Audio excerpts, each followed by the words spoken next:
هل الامر سهل هقدر المه بسهوله زي ما بلم مثلا كيس شيبسي بسهوله او قطعه ورق؟ لا، ده فيها معاناه.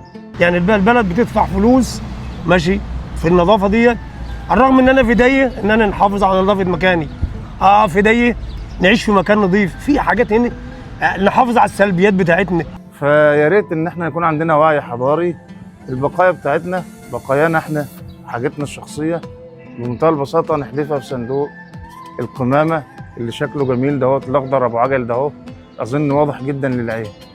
وصباح الخير عليكم. الحاجه دي هتنفع للشغل بتاعكم؟ انا عارف انتوا بتعملوا مقشه بلح. مفيش مشكله، عادي نشغلك بقى النهارده كده نشوفك.